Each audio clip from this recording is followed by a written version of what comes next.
വിശുദ്ധ ലൂക്കായുടെ സുവിശേഷം 13-ാം അധ്യായം. പശ്ചാത്തപിക്കുന്നില്ലെങ്കിൽ നാശം. ഗലീലിയക്കാരായ ഏതാനും പേരുടെ ബലികളിൽ അവരുടെ രക്തം കൂടി പീലാത്തോസ് കലർത്തിയ വിവരം ആ സമയത്ത് അവിടെയുണ്ടായിരുന്ന ചിലർ അവനെ അറിയിച്ചു.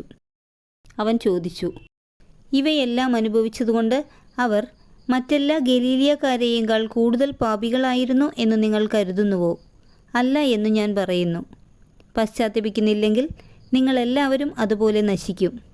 അഥവാ സിലോഹായിലെ ഗോപുരം ഇടിഞ്ഞു വീണ് കൊല്ലപ്പെട്ട ആ 18 പേർ അന്ന് ജെറുസലേമിൽ വസിച്ചിരുന്ന എല്ലാവരെയുംക്കാൾ കുറ്റക്കാരായിരുന്നു എന്ന് നിങ്ങൾ വിചാരിക്കുന്നുവോ? അല്ല എന്ന് ഞാൻ പറയുന്നു. പശ്ചാത്തപിക്കുന്നില്ലെങ്കിൽ നിങ്ങളെല്ലാവരും അതുപോലെ നശിക്കും. ഫലം തരാത്ത അത്തിവൃക്ഷം. അവൻ ഈ ഉപമ പറഞ്ഞു. ഒരുവൻ മുന്തിരിത്തോട്ടത്തിൽ ഒരു അത്തിവൃക്ഷം നട്ടുപിടിപ്പിച്ചു.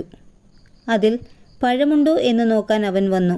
എന്നാൽ ഒന്നും കണ്ടില്ല. അപ്പോൾ അവൻ കൃഷിക്കാരനോട് പറഞ്ഞു, 3 വർഷമായി ഞാൻ ഈ അത്തിവൃക്ഷത്തിൽ നിന്ന് ഫലം അന്വേഷിച്ചു വരുന്നു, ഒന്നും കാണുന്നില്ല. അത് വെട്ടിക്കളയുക. എന്തിനു നിലം പാഴാക്കണം? കൃഷിക്കാരൻ അവനോട് പറഞ്ഞു, യജമാനനെ, ഈ വർഷം കൂടെ അത് നിൽക്കട്ടെ.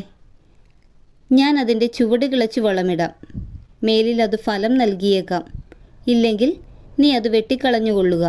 കൂനുള്ള സ്ത്രീയെ സുഖപ്പെടുത്തുന്നു. ഒരു സാബത്തിൽ അവൻ ഒരു സിനഗോഗിൽ പഠിപ്പിച്ചുകൊണ്ടിരുന്നു. 18 വർഷമായി ഒരു ആത്മാവ് ബാധിച്ച് രോഗിണിയായി നിവർന്നു നിൽക്കാൻ സാധിക്കാത്ത വിധം കൂനിപ്പോയ ഒരുവൾ അവിടെയുണ്ടായിരുന്നു. യേശു അവളെ കണ്ടപ്പോൾ അടുത്തു വിളിച്ചു പറഞ്ഞു, സ്ത്രീയെ, നിന്റെ രോഗത്തിൽ നിന്നു നീ മോചിക്കപ്പെട്ടിരിക്കുന്നു. അവൻ അവളുടെ മേൽ കൈകൾ വച്ചു. തൽക്ഷണം അവൾ നിവർന്നു നിൽക്കുകയും ദൈവത്തെ സ്തുതിക്കുകയും ചെയ്തു. യേശു സാബത്തിൽ രോഗം സുഖപ്പെടുത്തിയതിൽ കോപിച്ച് സിനഗോഗ് അധികാരി ജനങ്ങളോട് പറഞ്ഞു, ജോലി ചെയ്യാവുന്ന 6 ദിവസങ്ങളുണ്ട്. ആ ദിവസങ്ങളിൽ വന്ന് രോഗശാന്തി നേടിക്കൊള്ളുക. സാബത്ത് ദിവസം പാടില്ല. അപ്പോൾ കർത്താവ് പറഞ്ഞു, കപടനാട്യക്കാരെ, നിങ്ങൾ ഓരോരുത്തരും സാബത്തിൽ കാളയെയോ കഴുതയെയോ തൊഴുത്തിൽ നിന്നഴിച്ച് വെള്ളം കുടിപ്പിക്കാൻ കൊണ്ടുപോകുന്നില്ലേ? 18 വർഷം സാത്താൻ ബന്ധിച്ചിട്ടിരുന്നവളായ അബ്രാഹത്തിൻ്റെ ഈ മകളെ സാബത്ത് ദിവസം അഴിച്ചുവിടേണ്ടതില്ലെന്നോ? ഇത് കേട്ട് അവൻ്റെ പ്രതിയോഗികളെല്ലാം ലജ്ജിതരായി. എന്നാൽ ജനക്കൂട്ടം മുഴുവൻ അവൻ ചെയ്തിരുന്ന മഹനീയ കൃത്യങ്ങളെക്കുറിച്ച് സന്തോഷിച്ചു. കടുകുമണിയും പുളിമാവും. അവൻ പറഞ്ഞു, ദൈവരാജ്യം എന്തിനോട് സദൃശമാണ്? എന്തിനോട് ഞാൻ അതിനെ ഉപമിക്കും? അത് ഒരുവൻ തൻ്റെ തോട്ടത്തിൽ പാകിയ കടുകുമണിക്ക് സദൃശമാണ്. അത് വളർന്നു മരമായി. ആകാശത്തിലെ പക്ഷികൾ അതിൻ്റെ ശാഖകളിൽ ചേക്കേറി. അവൻ വീണ്ടും പറഞ്ഞു, ദൈവരാജ്യത്തെ എന്തിനോടാണ് ഞാൻ ഉപമിക്കേണ്ടത്?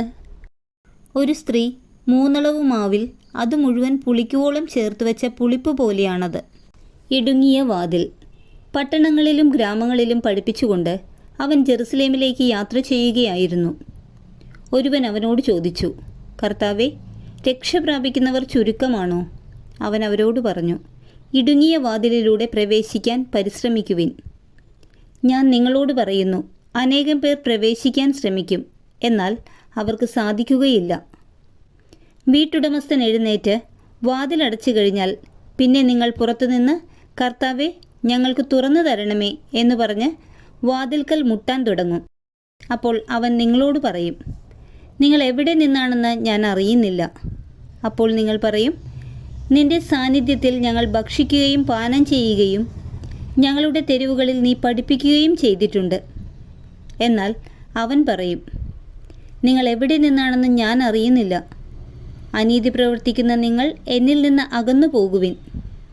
അബ്രാഹവും ഇസഹാക്കും യാക്കോബും സകല പ്രവാചകന്മാരും ദൈവരാജ്യത്തിലിരിക്കുന്നതായും നിങ്ങൾ പുറന്തള്ളപ്പെടുന്നതായും കാണുമ്പോൾ നിങ്ങൾ വിലപിക്കുകയും പല്ലിറുമുകയും ചെയ്യും. കിഴക്കുനിന്നും പടിഞ്ഞാറുനിന്നും വടക്കുനിന്നും തെക്കുനിന്നും ജനങ്ങൾ വന്ന് ദൈവരാജ്യത്തിൽ വിരുന്നിനിരിക്കും. അപ്പോൾ മുൻപന്മാരാകുന്ന പിൻപന്മാരും പിൻപന്മാരാകുന്ന മുൻപന്മാരും ഉണ്ടായിരിക്കും. ജെറൂസലേമിനെക്കുറിച്ചുള്ള വിലാപം. അപ്പോൾ തന്നെ ചില ഫരിസേയർ വന്ന് അവനോട് പറഞ്ഞു, ഇവിടെ നിന്ന് പോവുക. ഹെറോദസ് നിന്നെ കൊല്ലാനൊരുങ്ങുന്നു.